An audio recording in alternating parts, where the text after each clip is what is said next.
Sesaat lagi Anda akan menyaksikan Damai Indonesiaku, dipersembahkan oleh didukung Amerika. oleh Dukung Indonesia mengukir sejarah baru.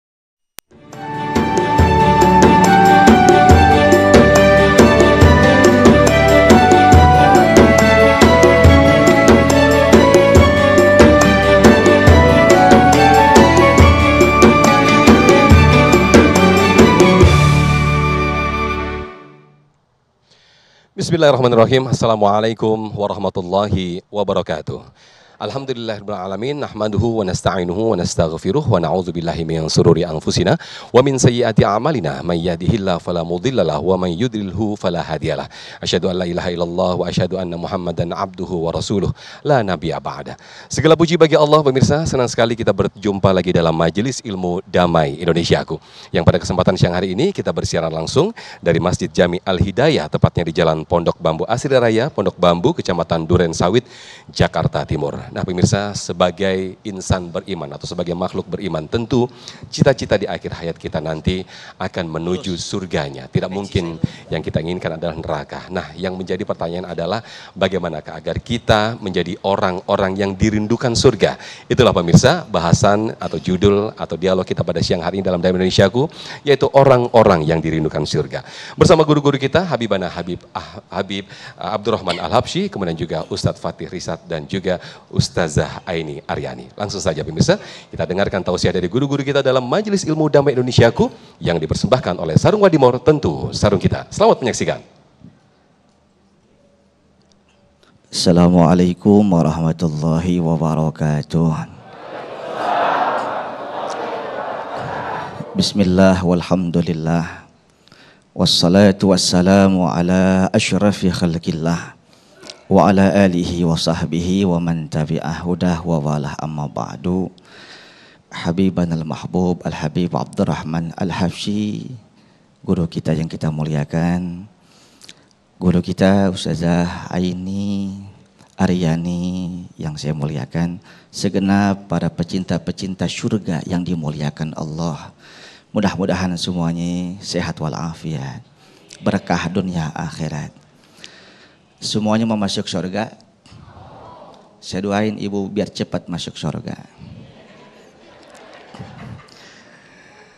Sudah yang saya muliakan, ntar bagian Habib nih mah, karakteristik siapa itu orang masuk surga. Kalau saya simpel aja deh. Al-Bayyinah bilang, orang itu kalau penghuni surga, radhiyallahu anhum wa radu'an. Allah ridho kepada mereka. Mereka pun ridho kepada Allah. Makanya kalau kita mau masuk surga, cari ridho Allah. Banyak ridho Allah. Terbagian Habib. Kita ini punya umur yang sangat singkat. Tapi karena kita umat Nabi Muhammad, maka sekalipun singkat tapi amalan kita menyengat. Cuma sekedar pendek tapi punya nilai jauh. Saudara yang saya muliakan, satu contoh aja. Baginda Nabi Sallallahu Alaihi Wasallam bersabda, siapa orang yang melaksanakan sholat sunnat zuhur 4 rakaat qobliyah, ba'diyah zuhur 4 rakaat, haramallahu jasadahu alan niran, Allah akan jauhkan tubuhnya dari jilatan neraka. Kalau jauh dari neraka berarti masuk. Kan simpel tuh. Semua amalan kita banyak. Itu tibang qobliyah 4, ba'diyah zuhur 4. Apalagi nilai yang wajibnya. Coba kita lihat. Siapa orang yang mengucapkan subhanallah 33. Alhamdulillah 33. Allahu Akbar 33. Maka Allah akan hapuskan dosa-dosanya walau kanat misla zabadil bahri, sekalipun dosanya sebanyak buih di lautan, hancur semuanya. Kalau dosa enggak ada, masuk surga apa neraka? Lemes amat sih. Makanya ngopi dulu. Surga apa neraka tuh? Bodoh amat. Ya dosa kagak ada, berarti tempatnya di surga insya. Itulah umat Nabi Muhammad. Tubuhnya ringkas, 2 meter juga kurang. Allah berikan umur yang kebangetan tipis, 60 tahun, 70 tahun biasanya game out, game over, habis semua. Tapi amalan kita yang sedikit mengimbangi pahala umat-umat yang panjang umurnya. Karena kita punya umat, karena kita punya Nabi yang paling hebat, Nabi Muhammad. Sallu ala Muhammad.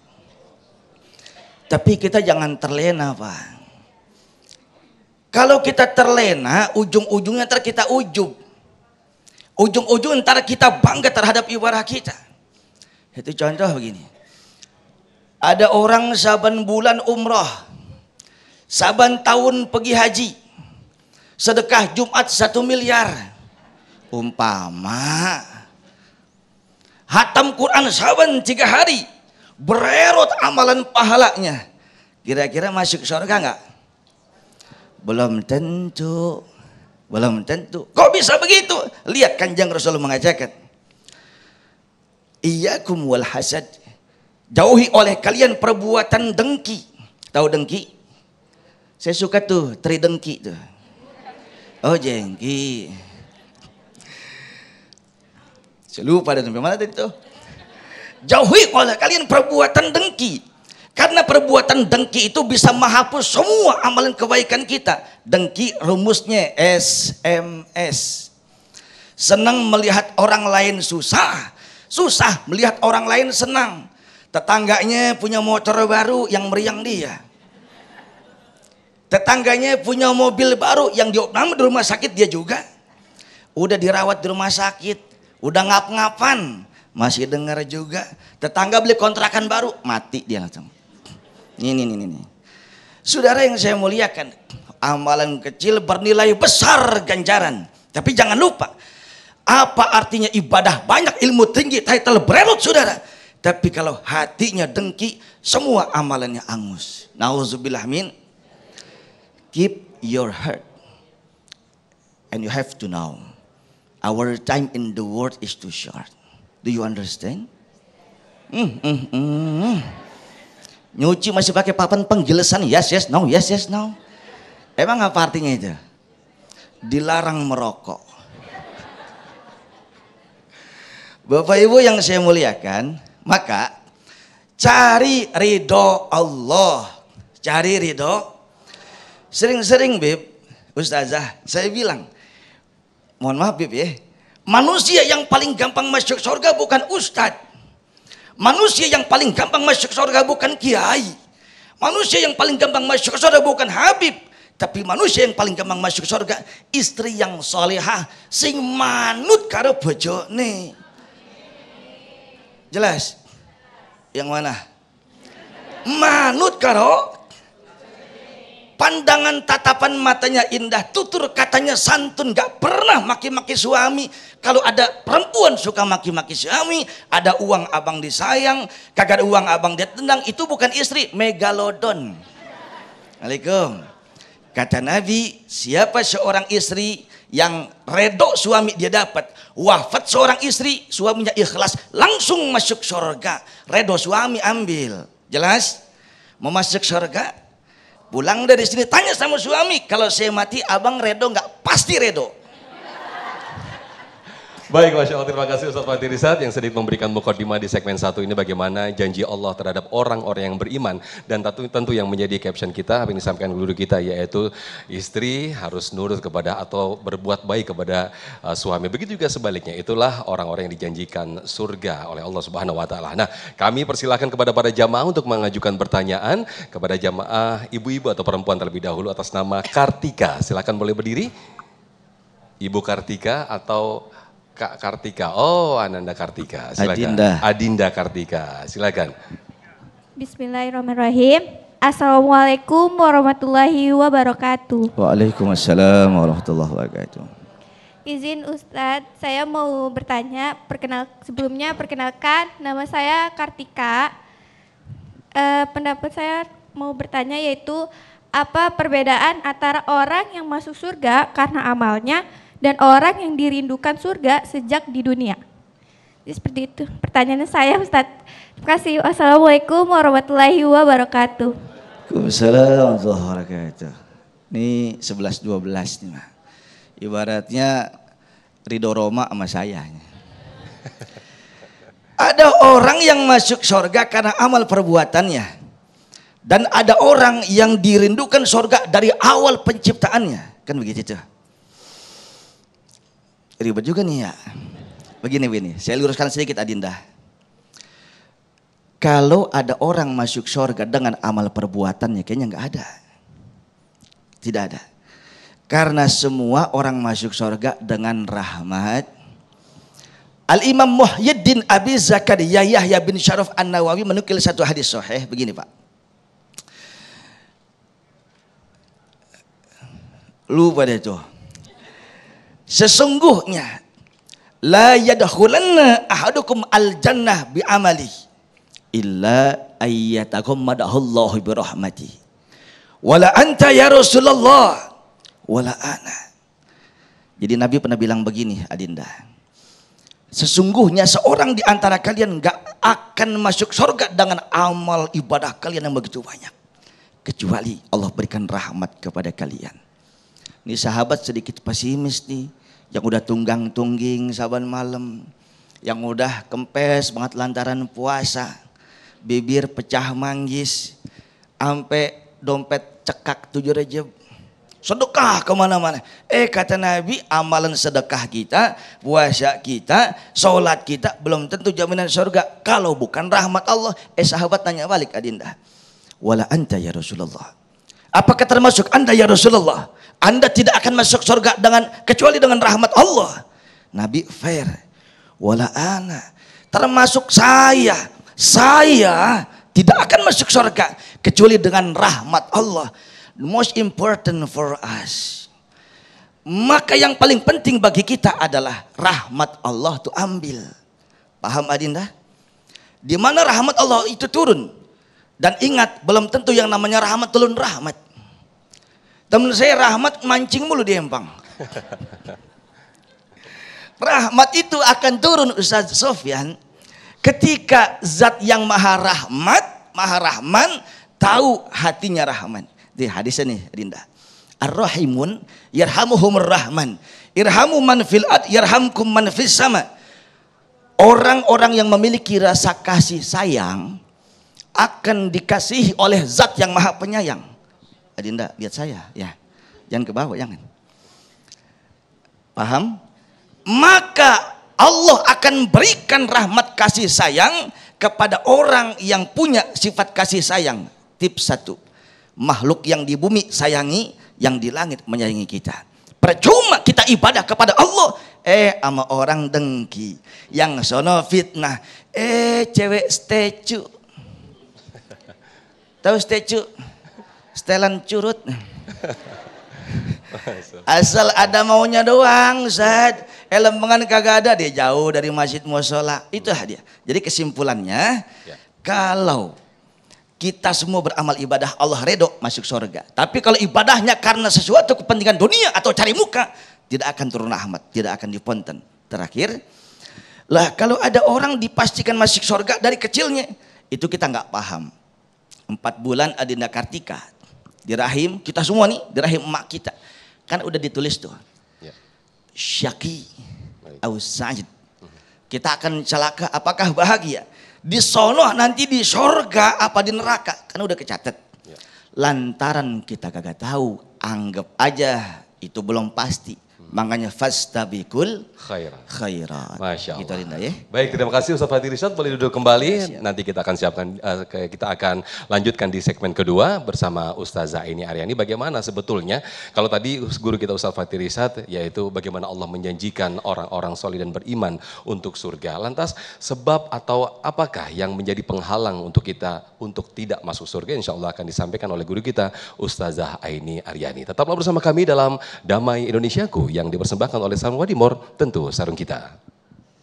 Assalamualaikum warahmatullahi wabarakatuh. Alhamdulillahi rabbil alamin wassalatu wassalamu ala nabiyyina wa habibina wa maulana Muhammadin wa ala alihi wa sahbihi ajma'in. Amma ba'du, Bapak Ibu yang dirahmati Allah Subhanahu wa taala, mudah-mudahan kita senantiasa diberikan kesehatan, panjang umur, bahagia lahir dan batin. Amin ya rabbal alamin. Ada banyak penyebab orang-orang Islam yang membuat mereka jadi batal masuk surga, Bapak Ibu. Mungkin ujung-ujungnya tetap masuk surga, tapi harus transit dulu, Bu. Di mana transitnya? Nah, itu dia. Nih Bu, kalau kita mau umroh atau haji nih, kan tergantung pesawatnya. Ada yang pesawatnya direct langsung gak pakai transit. Ada yang transit dulu di Abu Dhabi, ada transit dulu di Dubai. Nah kalau nanti di akhirat ada yang seperti itu, memang Nabi mengatakan bahwa siapa yang dalam hatinya ada keimanan pada Allah dan Rasulnya pasti masuk surga. Kalau pasti masuk surganya iya, cuman langsung apa transit dulu, itu masalahnya. Apa yang membuat orang-orang Islam yang harusnya langsung masuk surga kok tiba-tiba harus transit dulu di neraka? Banyak sekali penyebabnya. Di antaranya misalnya ketika Nabi SAW mengatakan la yadkhulul jannata namam, bahwa yang tidak masuk surga adalah orang yang suka mengadu domba. Atau dalam lafaz yang lain la yadkhulul jannata qattat, tidak masuk surga juga orang yang suka mengadu domba. Ada lagi la yadkhulul jannata qati', tidak masuk surga orang yang suka memutus tali silaturahim. Banyak sekali. Salah satunya lagi ada satu hadis, man faraqa ar-ruhu al-jasada, siapa yang ruhnya meninggalkan jasadnya atau dia meninggal dunia, wa huwa bari'un an salas, dan ketika dia wafat dia terbebas dari 3 perkara, dakhalal jannah, dia pasti masuk surga. Apa 3 hal yang membuat orang jadi batal atau tertunda masuk surganya, Bapak Ibu? Nomor pertama adalah al-kibar, artinya sombong.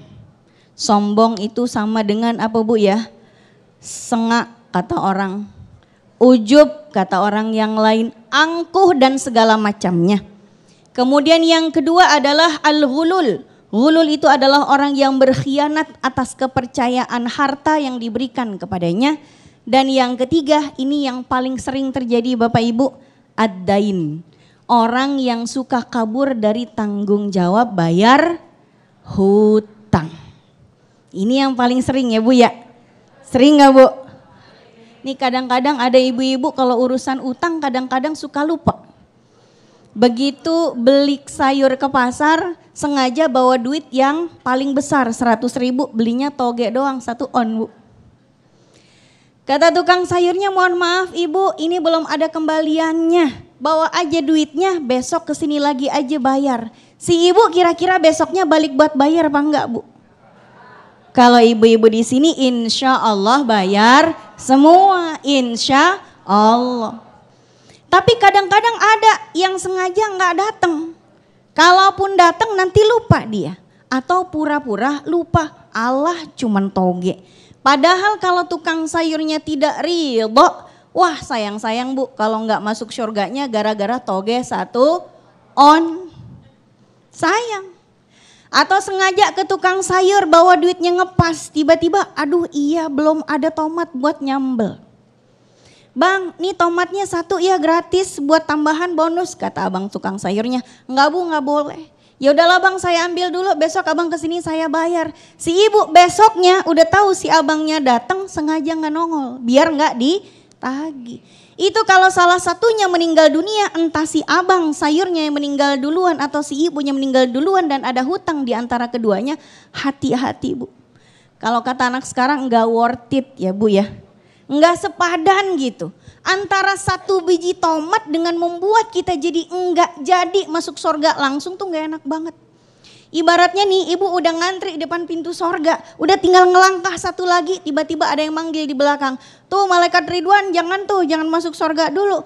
Waktu di dunia dia belum bayar tuh 1 tomat sama saya. Lah nggak jadi. Nggak enak Bu. Naudzubillah. Jadi masalah hutang ini jamaah sekalian, Bapak Ibu yang rahmati Allah. Rasulullah saking seriusnya ngurusin urusan utang. Nabi diriwayatkan tidak mensolati jenazah orang yang punya hutang.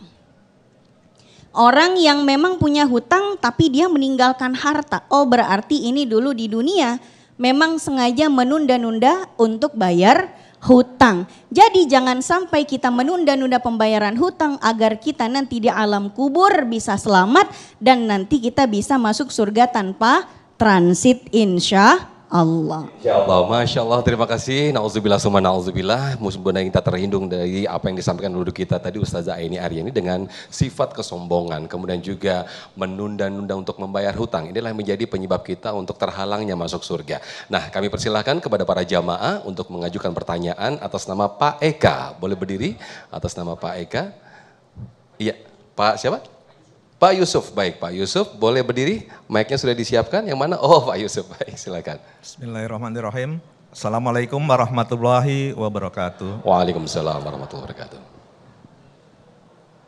Pertanyaan saya, agar kita bisa masuk surga langsung tanpa transit, nah itu kira-kira amalan apa yang harus kita persiapkan?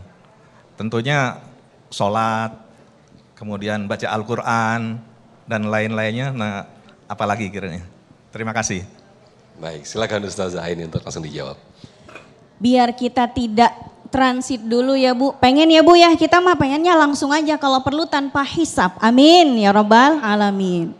Walaupun kita hamba yang mungkin masih masuk dalam kategori yang ya masih harus ditimbang-timbang dulu amalnya. Mudah-mudahan masalah yang kita bikin di dunia tidak memberatkan kita dan tidak menjadi sandungan ketika kita mau masuk surga.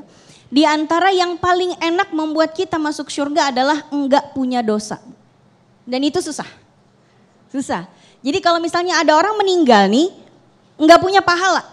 Tapi dia tetap bisa masuk surga. Kalau dia juga enggak punya dosa. Makanya anak bayi meninggal dalam keadaan belum balik, neraka apa surga? Bu? Udah punya pahala belum? Enggak punya pahala. Tapi dia juga enggak punya dosa. Jadi yang bikin anak ini langsung masuk surga bukan karena dia punya banyak pahala tapi karena nol dosanya. Kira-kira kita bisa nggak seperti itu? Mungkin berat tapi masih bisa diikhtiarkan.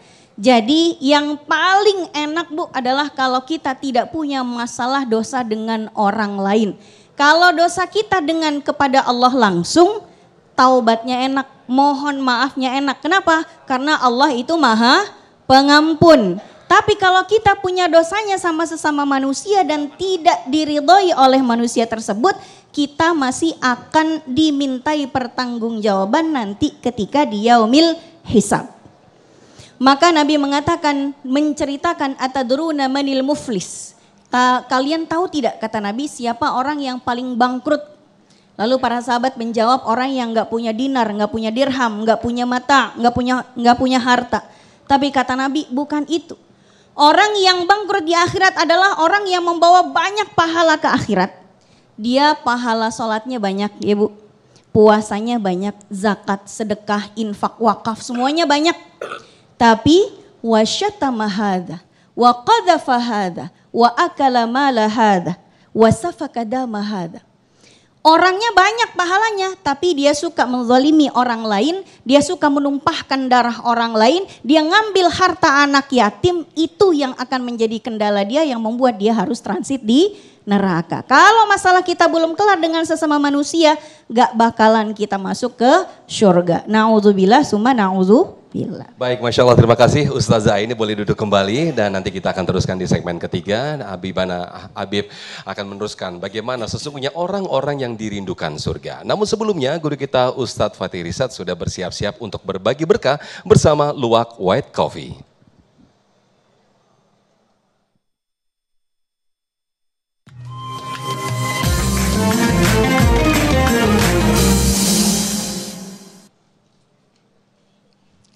Baik jamaah, kali ini saya akan berbagi berkah bersama dari Luwak White Coffee.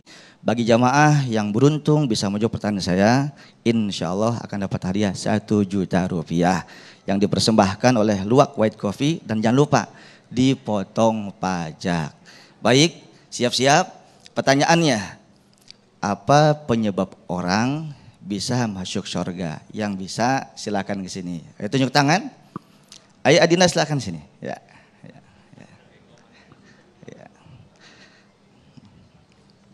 Adinda, ya siapa namanya? Nama saya Najmi Ustadz. Najma. Najmi. Oh Najmi, ya baik. Pertanyaannya, apa penyebab seseorang bisa masuk surga? Jawabannya beriman kepada Allah Subhanahu Wa Taala. Exactly. Alhamdulillah. Ya. Selamat jawaban dari Adinda Najmi. Benar, alhamdulillah mendapatkan 1 juta rupiah. Jangan lupa di pojok pajak ya. Baik, baik pemirsa, jangan kemana-mana. Damai Indonesiaku. Oh, jangan lupa ya, ini pesan dari White Coffee 1 juta rupiah. Jangan buat beli pulus saja ya. Ya, terima kasih. Jangan kemana-mana. Damai Indonesia akan kembali kepada kita. Terima kasih. Semuanya berkah selalu. Ya.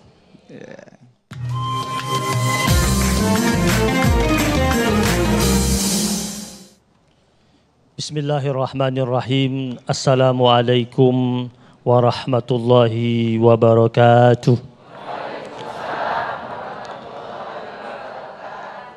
Alhamdulillahi rabbil alamin. Wabihi nasta'inu ala umuri dunya waddin. Wassalatu wassalamu ala sayyidil mursalin. Habibina wa syafi'ina wa maulana Muhammadin wa ala alihi wa ashabihi ajma'in. Allahumma salli wa sallim ala sayyidina Muhammad wa ala ali sayyidina Muhammad. Yang sama-sama kita hormati Al-Ustadz Fatih Rishad dan Ustazah Aini Ariandi dan seluruh jamaah Masjid Jami Al-Hidayah yang dirahmati Allah Subhanahu wa Ta'ala, pemirsa Damai Indonesiaku dimanapun berada. Kita semua kalau ditanya rindu tidak sama surga, pasti kita jawab kita rindu akan surga. Semua kita kalau ditanya pingin masuk surga, jawabnya kita pingin masuk surga. Tentu saat kita berada di dunia ini, kita berusaha untuk merangkai amalan demi amalan, yang amalan-amalan yang kita lakukan tersebut akhirnya menjadikan surga rindu akan kita. Dalam sebuah riwayat hadis, Rasulullah sallallahu alaihi wasallam bersabda, al-jannatu mushtaqatun ila arba'ati nafar. Surga itu merindukan setidaknya 4 jenis golongan. Yang pertama adalah hamba-hamba Allah yang talil Quran. Hamba-hamba Allah yang senantiasa membaca Al-Quran. Maka kalau kita membiasakan diri kita setiap saat bersentuhan dengan Al-Quran, berarti kita sedang membangun jembatan indah kita menuju surganya Allah Subhanahu wa Ta'ala. Di dalam sebuah riwayat hadis, Rasulullah sallallahu alaihi wasallam bersabda, nanti di hari akhir yuqalu li sahibil Quran, akan diucapkan kepada orang-orang yang senantiasa bersama Al-Quran, Iqra wartaqi warattil, bacalah engkau Al-Quran, kemudian naiklah engkau dan tartillah anda, warattil kama turattil fid dunya, bacalah engkau dengan tartil Al-Quran tersebut sebagaimana engkau tartilkan Al-Quran itu di dunia. Fa inna manzilataka, sesungguhnya kedudukan engkau nanti di hari akhir, inda akhiri ayatin taqra'uha, sesungguhnya kedudukan engkau itu nanti di hari akhir adalah ketika akhir ayat yang kau baca. Maka jamaah yang dirahmati Allah Subhanahu wa Ta'ala, wajar jika Nabi katakan iqra'u al-Quran fa innahu ya'ti yaumal qiyamati syafi'an li ashabihi. Bacalah Al-Quran karena Al-Quran itu nanti pada hari kiamat dia akan datang sebagai pemberi syafaat bagi orang-orang yang rajin membaca Al-Quran. Kita ingin masuk surga, dekat dengan Al-Quran. Dan orang yang suka baca Quran, cirinya hatinya bersih. Hatinya tidak mudah dihinggapi oleh penyakit-penyakit hati. Sebagaimana ucapannya Utsman ibnu Affan radhiyallahu taala anhu, kalau seumpamanya hati kita itu bersih, lau anna qulubana tahurat, ma syabi'at min kalami rabbina. Kalau hati kita itu bersih, maka hati kita ini senantiasa tidak akan pernah merasa kenyang dengan firman Allah Subhanahu wa taala. Itu yang pertama. Yang kedua, orang yang senantiasa hafizul lisan, orang yang senantiasa menjaga lisannya. Nabi pernah pesan kepada Ali bin Abi Thalib. Kata Nabi, "Ya Ali, ma khalaqallah fil insan afdal minal lisan." Ma khalaqallah fil insan afdal minal lisan. Tidak ada ciptaan Allah dalam tubuh manusia itu yang lebih utama daripada lisan. Kenapa? Karena kata Rasul, bihi yadkhulul jannah wa yadkhulun nahar. Disebabkan dengan lisan ini seseorang itu bisa masuk surga, bahkan bisa masuk ke dalam neraka.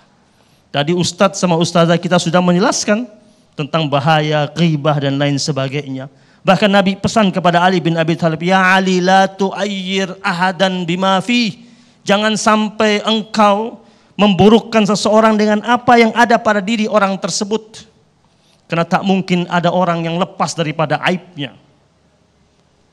Wala kafarah lil ghibah. Tidak ada tebusan bagi pembicaraan terhadap orang lain, berghibah, bergunjing kepada orang lain, hatta yastahillah au yastaghfira lahu.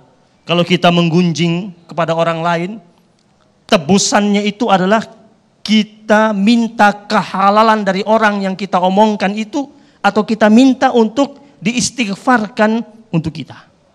Baru selesai. Kalau tidak, bagaimana mungkin kita sampai ke surganya Allah Subhanahu wa ta'ala. Maka kata Nabi kepada Ali bin Abi Thalib, "Fasjunhu." Tentang lisan itu, wahai Ali, ikat dia, tawan dia kuat-kuat. Fa innahu kalbun, karena lisan yang tidak ditawan itu dia seperti anjing galak. Tahu anjing galak? Anjing galak orang baik dia gonggong, orang jahat dia gonggong. Orang yang tidak mampu menawan lisannya itu dia lisan yang tidak mampu dia jaga dengan sebaik-baiknya, dia seperti anjing. Maka dalam salah satu ungkapannya Ali bin Abi Thalib radhiyallahu taala anhu mengucapkan, "Al-lisan mizanul insan." Lisan itu kadar nilai seseorang itu. Ukuran seseorang itu lewat lisan.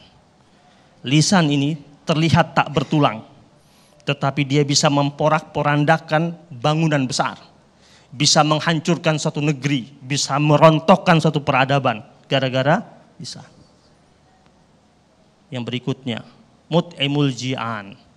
Orang yang senantiasa memberi makan orang yang lapar. Jadi berbuat baik, siapkan makanan bagi orang yang lapar. Ini salah satu perbuatan yang bisa menghantarkan seseorang ke surganya Allah Subhanahu wa ta'ala.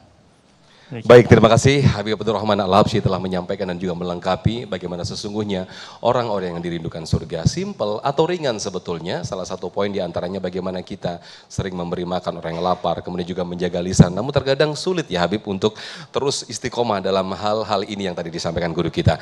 Nah, kami persilahkan kembali kepada para jamaah untuk mengajukan pertanyaan atas nama Adinda Eka. Silakan boleh berdiri dan nanti langsung akan dijawab oleh Habib Abdurrahman Al-Habsyi. Silakan. Assalamualaikum ya Habib, perkenalkan nama saya Eka. Tadi sudah banyak sekali perbuatan baik yang sekiranya dapat kita lakukan sehari-hari, pun perbuatan buruk mungkin sekiranya kita lakukan tidak sadar gitu ya. Nah, apakah ada cara untuk muhasabah diri atau mengevaluasi diri agar yang sekiranya tidak kita sadari itu bisa dimaafkan gitu dosanya? Terima kasih. Ya, tidak ada orang di alam raya ini yang sepi dari dosa. Tidak ada seorang hamba Allah yang tidak pernah berbuat kekhilafan. Dan sebaik-baiknya hamba Allah itu adalah yang pernah berbuat salah dan cepat menyadari kesalahannya dan cepat kembali kepada Allah Subhanahu wa ta'ala. Setiap kita berusaha untuk merintis jalan kebaikan dalam kehidupan kita. Itu keinginan kita. Tetapi kita pun tidak mungkin terlepas dari gangguan dan godaan syaitan. Karena syaitan berkali-kali menunggu kita di tikungan kelengahan kita. Kapan kita lengah, dia masuk di situ. Tetapi hamba Allah yang masih memiliki kekuatan iman dalam dirinya, ketika dia berada pada ranah maksiat, dia cepat-cepat menyadari kekhilafannya dan menyesali kekhilafannya dan berusaha dengan cepat pula kembali kepada Allah Subhanahu wa taala dan meminta ampun kepada Allah Subhanahu wa taala. Nah, makanya ketika tadi disampaikan bahwasanya amalan-amalan yang membuat kita itu begitu dekat ke surganya Allah Subhanahu wa taala dan surga merindukan kita itu, selain kita membaca Al-Quran, menjaga lisan kita, kemudian memberi makan kepada orang-orang yang membutuhkan makanan tersebut. Dalam Al-Quran surat Al-Anbiya ayat 47, di situ Allah jelaskan tentang nanti di hari akhir, hari di mana Allah Subhanahu wa taala meletakkan timbangan terhadap seluruh amal perbuatan yang dilakukan oleh hamba Allah Subhanahu wa taala, dan timbangannya begitu adil, begitu fair, penuh dengan kejujuran, tidak ada unsur kezaliman sama sekali. Dan di situ Allah katakan, wa in kana mithqala habbatin min khardalin, walaupun perbuatannya tersebut kecil sekali perbuatannya itu, kata Allah, ataina biha, kami akan datangkan kebaikan terhadap apa yang dia lakukan itu. Wa kafa bina hasibin, kata Allah, dan cukuplah kami Allah Subhanahu wa taala yang menghitungnya itu.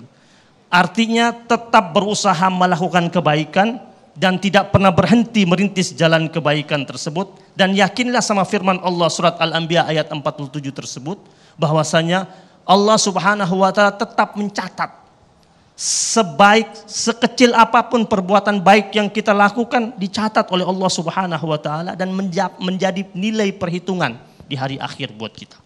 Seperti itu.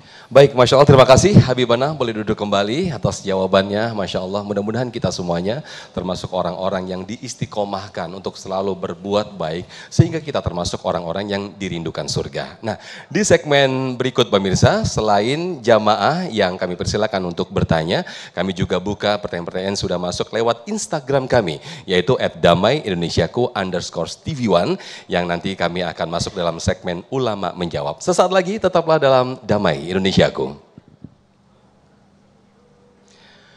Baik, terima kasih pemirsa, masih bersama kami dalam Damai Indonesiaku, dan kita sudah masuk dalam segmen Ulama Menjawab, di mana saya sudah memegang handphone, artinya saya akan membacakan pertanyaan-pertanyaan sudah masuk lewat kolom komentar di Instagram kami @damai_indonesiaku_tv1, yang nanti akan dijawab oleh guru-guru kami yang sudah ada di depan kita semuanya. Saya akan bacakan yang pertama atas nama Heri Setiawan. Assalamualaikum Ustadz. Yang nanti akan dijawab guru kita Ustadz Fatir Rizad. Izin Ustadz. Saya masih punya hutang di bank berupa kredit rumah. Nah, kalau saya meninggal, apakah jadi penghalang saya masuk surga Ustadz? Silakan Ustadz Fatih. Iya. Iya, kalau itu kan mati namanya uzur ya. Kecuali mati kagak tapi ke petasan parung, tarsok ini yang bahaya.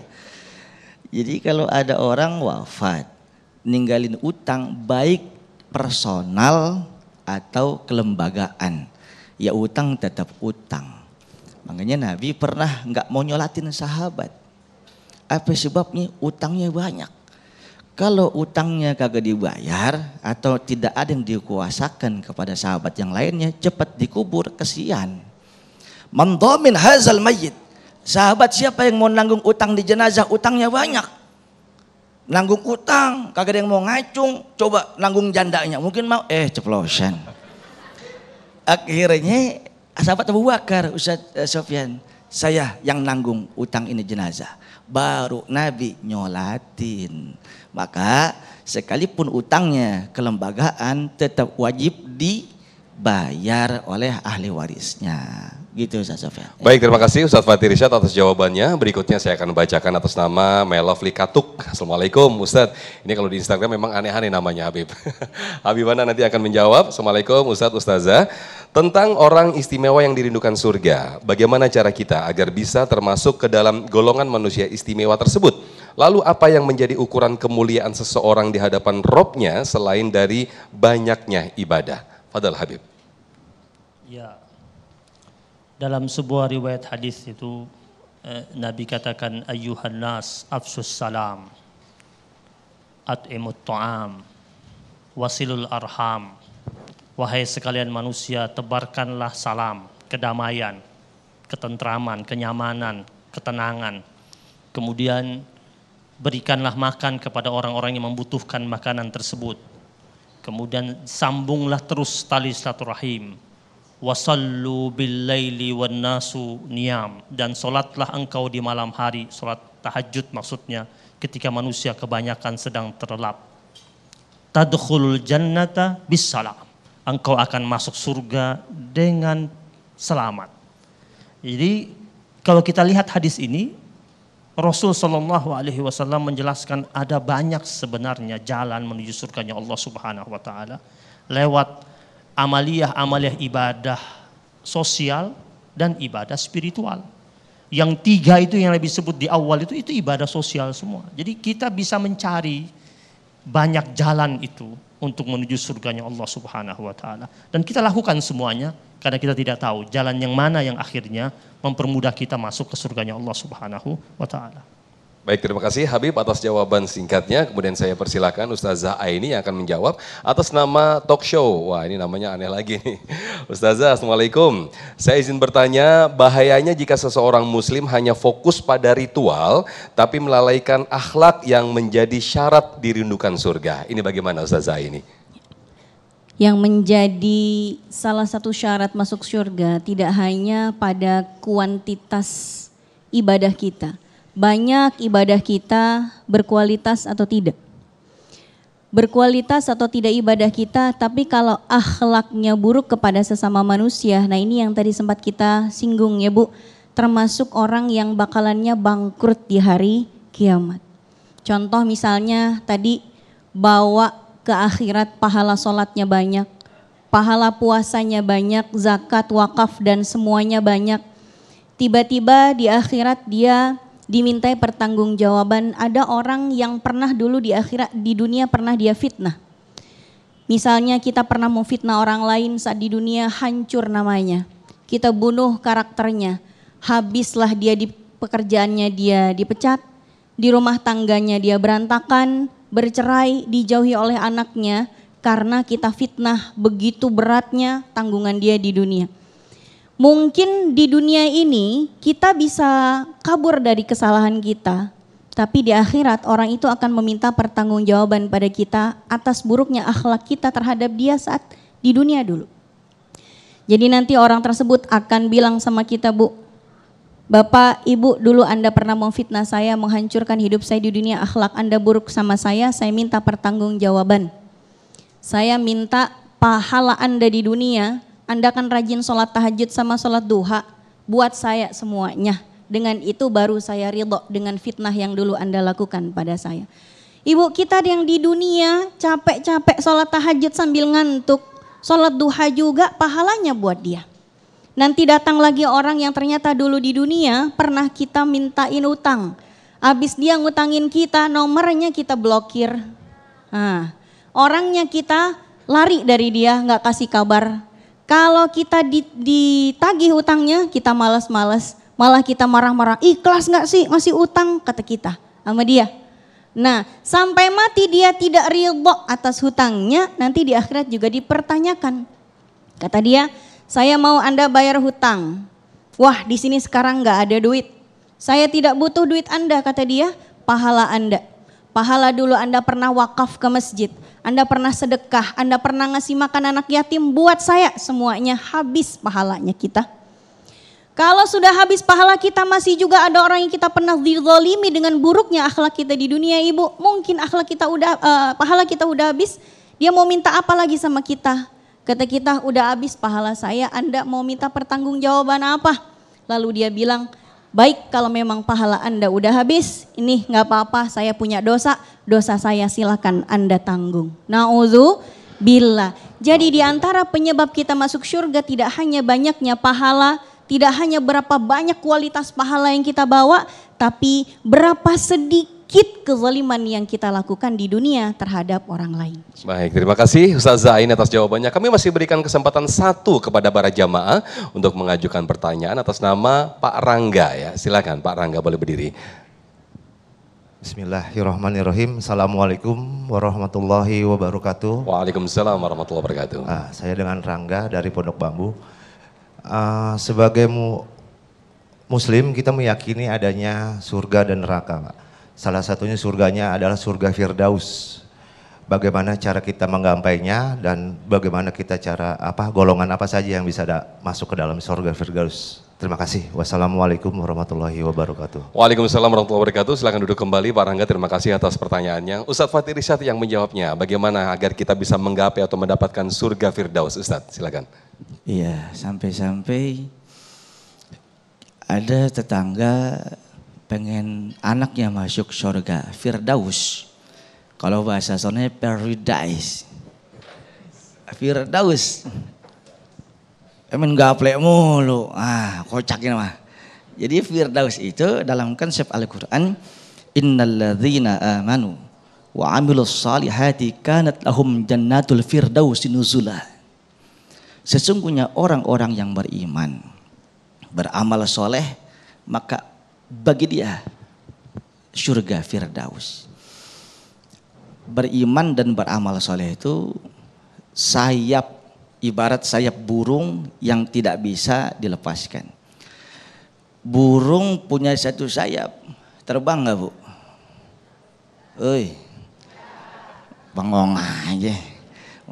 Burung bisa terbang kalau punya dua sayap. Maka orang-orang karakter seperti ini yang lebih kita spesifikasikan karakternya, dua cirinya. Tadi kata Ustazah, orang itu akan masuk surga kal burakil khatif, seperti kilat yang nyambar, bighairi hisab, tanpa hisab. Yang pertama amalannya, nahnu nastahi an na'siyah, malu kalau maksiat. Yang kedua, wa nardo bil yasir bima qassamallahu lana, kita ini ridho dengan ketentuan Allah. Rezeki banyaknya kita syukuri, sedikit kita terima, legowo. Insya Allah itu ciri penghuni surga Firdaus. Baik, Masya Allah, terima kasih Ustadz Fatir Irsyad atas jawabannya. Nah pemirsa, di segmen 5 nanti pemirsa saya akan berbincang-bincang dengan narasumber kami, yaitu Bapak Amri Yusuf selaku anggota pelaksana BPKH. Sesaat lagi tetaplah dalam Damai Indonesiaku.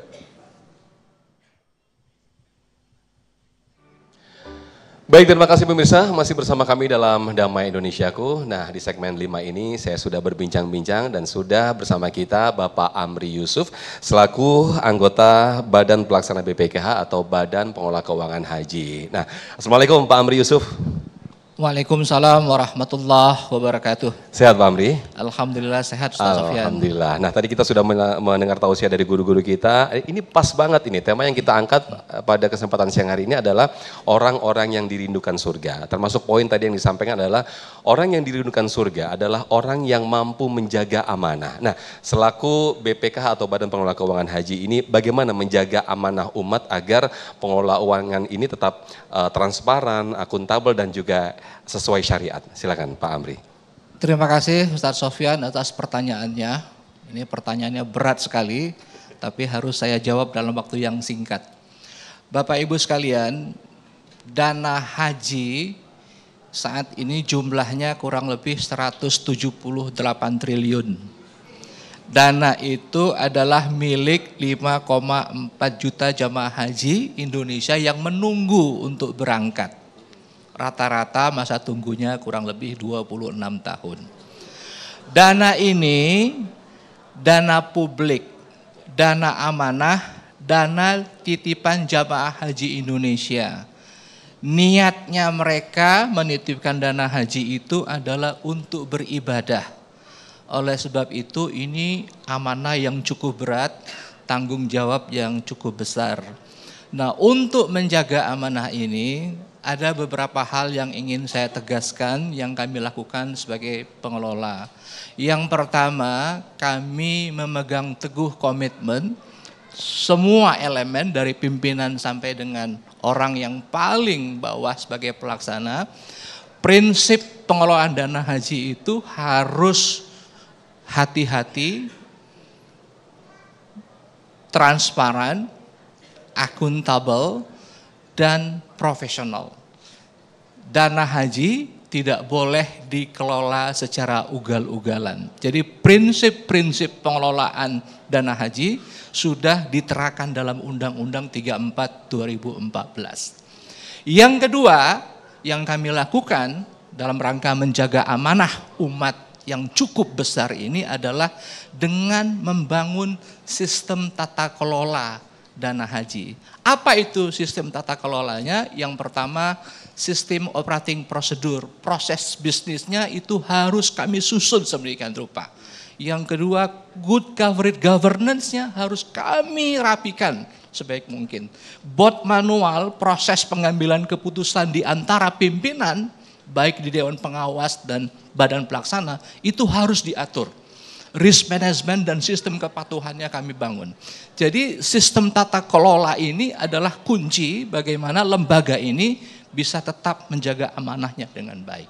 Yang ketiga, Bapak Ibu sekalian, dalam undang-undang itu diatur ada beberapa elemen yang ini mencerminkan sistem pengawasan yang baik di BPKH. Jadi sistem pengawasannya itu berlapis. Pengawasan internal itu ada internal audit dan komite audit, kemudian ada dewan pengawas. Ini yang secara hari per hari, ya, daily activity melakukan pengawasan. Kemudian yang kedua ada yang namanya pengawasan eksternal. Yang pertama itu adalah Badan Pemeriksa Keuangan. Setiap tahun laporan keuangan BPKH itu diaudit. Proses penyajiannya, pelaporannya, dokumennya, bukti-buktinya benar apa tidak. Nah, selama 6 tahun diaudit oleh BPK, laporan keuangan BPKH dinyatakan wajar tanpa pengecualian. Elemen yang ketiga yang terkait dengan pengawasan eksternal itu adalah DPR. Dewan Perwakilan Rakyat sebagai representasi rakyat Indonesia itu secara periodikal selalu mengundang kami untuk meminta pertanggungjawaban operasional keuangan haji termasuk kinerjanya. Jadi rapat-rapat dengan pendapat, proses penetapan anggaran, kinerja BPKH selalu dimonitor oleh teman-teman di DPR.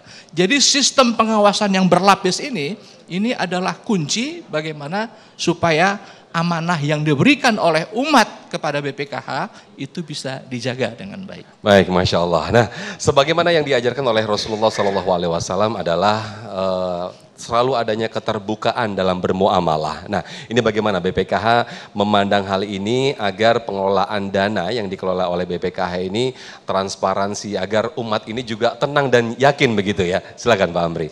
Iya, seperti yang saya sampaikan tadi Ustadz Sofyan, karena dana haji ini adalah dana milik umat, dana publik, maka kami berdasarkan undang-undang diwajibkan untuk menyampaikan laporan keuangan publik secara periodik. Jadi laporan keuangan publikasi itu setiap tahun kami sampaikan, ya, baik di websitenya kami atau di media-media nasional. Jadi masyarakat bisa mengakses laporan keuangan audited yang kami sajikan maupun laporan tahunan. Laporan tahunan ini memuat sejumlah aktivitas kegiatan yang kami lakukan sehingga publik bisa melihatnya. Yang kedua yang kami lakukan, kami membuka multi kanal akses yang ini bisa dilihat oleh publik. Dari mulai website, kemudian Twitter, media-media sosial kita yang lain, termasuk BPKH Apps. Jadi jamaah haji yang menitipkan dananya ke BPKH, itu bisa memonitor berapa saldo yang mereka miliki. Itu yang kedua. Jadi laporan keuangan publikasinya setiap tahun kami sajikan. Yang kedua, kami menyediakan sejumlah kanal, sejumlah aset yang bisa digunakan oleh publik untuk melihat kinerja dan operasional BPKH. Kemudian yang ketiga yang kami lakukan secara reguler itu adalah sosialisasi dan edukasi publik. Ya. Lewat seminar, media briefing, literasi keuangan, ini melibatkan sejumlah elemen masyarakat, termasuk ormas-ormas Islam. Nah yang terakhir yang kami lakukan itu adalah kita seperti yang saya sampaikan tadi secara reguler menyampaikan progres pengelolaan keuangan haji kepada DPR. Rapat-rapat dengar pendapat. Rapat-rapat dengar pendapat ini itu biasanya disiarkan, dipublikasikan lewat YouTube sehingga semua masyarakat bisa melihat bagaimana kinerja pengelolaan keuangan yang dilakukan oleh BPKH. Jadi kami insya Allah cukup transparan untuk menyampaikan apa yang kami lakukan dalam rangka mengelola dana umat. Ya, di era digitalisasi yang sekarang ini sudah semakin marak begitu ya Pak Amri ya. Mungkin masyarakat juga bisa mengakses tadi kalau yang disampaikan Pak Amri, masyarakat bisa mengakses lewat media sosial. Mungkin bisa disampaikan untuk nama akun Twitter, mungkin akun Instagram, mungkin untuk dari BPKH ya, sendiri. Langsung aja ke BPKH, kalau untuk websitenya bpkh.go.id, Instagramnya BPKH, Instagram, kemudian Facebook, ya, Twitter. Itu kalau Bapak Ibu googling, ya sebut aja itu medsosnya BPKH, keluar itu listnya semua. Ya, jadi termasuk BPKH Apps itu bisa download ya di App Store ya. Kalau mau lihat itu semua sudah diintegrasikan di sana. Ya, berita-berita tentang keuangan haji, berita-berita tentang kegiatan haji itu bisa diakses di sana. Jadi kita sudah memanfaatkan perkembangan tentang aspek teknologi digital itu. Masya Allah. Baik, terima kasih Pak Amri Yusuf atas waktunya. Nah, tadi kita sudah mendengar bagaimana paparan juga penyampaian dari Pak Amri Yusuf selaku anggota Badan Pelaksana BPKH. Jadi insya Allah ini amanah dan bisa diakses apalagi di era digital ini. Tetaplah bersama kami dalam Damai Indonesiaku.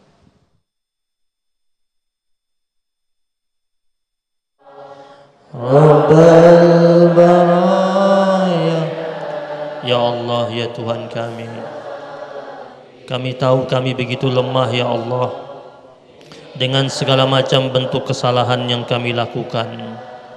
Kami begitu hina di hadapan-Mu ya Allah, dengan berbagai macam kesalahan yang kami kerjakan. Tapi kami tahu Engkau maha baik ya Allah, Engkau maha pengampun, Engkau penuh dengan rahmat dan cinta kasih kepada hamba-hamba-Mu. Engkau naungi kami dengan segala macam bentuk nikmat dan karunia.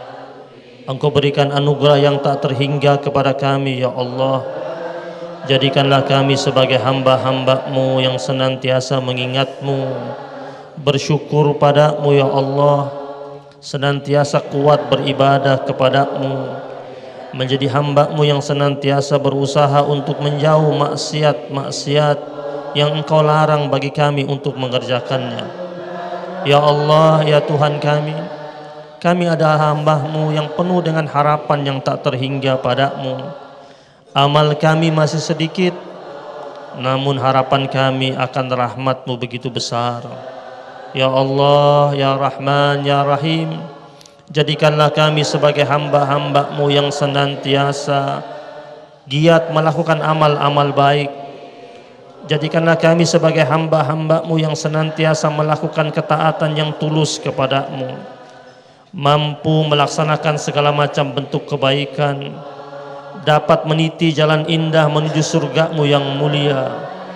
Kami sangat tahu ya Allah, rahmat-Mu yang begitu luas, ampunan-Mu yang begitu besar, Engkau persembahkan kepada seluruh hamba-hamba-Mu yang mau datang pada-Mu.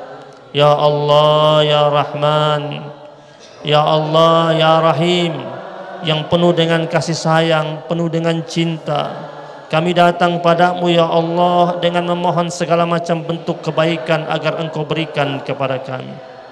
Ampunilah kesalahan-kesalahan kami ya Allah, yang kami lakukan baik sengaja ataupun tidak sengaja. Ampunilah kesalahan-kesalahan orang tua kami ya Allah, yang bisa saja ada yang mereka lakukan sepanjang hidup mereka yang tidak diketahui oleh kami. Kami beristighfar pada-Mu ya Allah, memohon ampun pada-Mu ya Allah jika kami tak memenuhi kewajiban kami sebagai anak di hadapan orang tua kami. Kami memohon ampun kepada-Mu ya Allah jika kami sebagai orang tua tak memenuhi kewajiban kami sebagai orang tua sebagaimana mestinya. Maafkanlah kami ya Allah atas segala macam perbuatan kami yang telah kami lakukan, karena kami tahu ya Allah, Engkau penuh kasih, Engkau penuh sayang. Engkau begitu baik kepada kami. Bahkan Engkau lebih sering menghadirkan nikmat kepada kami sebelum kami minta padamu. Ya Allah, ya Tuhan kami, jadikanlah kami sebagai hamba-hamba-Mu yang datang penuh rindu kepadamu. Jadikanlah kami sebagai Alhamdulillahirrahmanirrahim. Pemirsa, tidak terasa kita sudah di penghujung acara Damai Indonesiaku, dan sesaat lagi Anda bisa menyaksikan program Sah Selalu Ada Hikmah bersama Khordin Islim dengan narasumber kami yaitu Kak Iman. Beliau adalah seorang pendongeng, tapi bukan hanya sekedar pendongeng, namun beliau adalah sebagai seorang ayah dari anak-anak yatim piatu dari korban musibah bencana alam. Seperti apa kisah dan juga ceritanya? Saksikan dalam program Sah Selalu Ada Hikmah sesaat usai Damai Indonesiaku. Akhir kata, saya Muhammad Sofyan pamit undur diri, dan acara ini dipersembahkan oleh Sarung Wadimor, tentu sarung kita, serta didukung oleh Luwak White Coffee mengucapkan terima kasih. Wabillahi taufik wal hidayah. Wassalamualaikum warahmatullahi wabarakatuh. Hanya kepadamu kami bertumpu, ya Allah. Jadikanlah kami sebagai hamba-hamba-Mu yang senantiasa serius melakukan ketaatan dan kebaikan kepada-Mu. Jadikanlah kami cinta kepada amalan-amalan baik, amalan-amalan yang mendekatkan kami kepada diri-Mu, ya Allah, ya Rahman, ya Rahim. Astaghfirullah Rabbal baraya, astaghfirullah minal khataya. Allahumma ja'al islamana islamal muslimin. Ya Allah, jadikanlah Islam kami adalah Islam orang-orang yang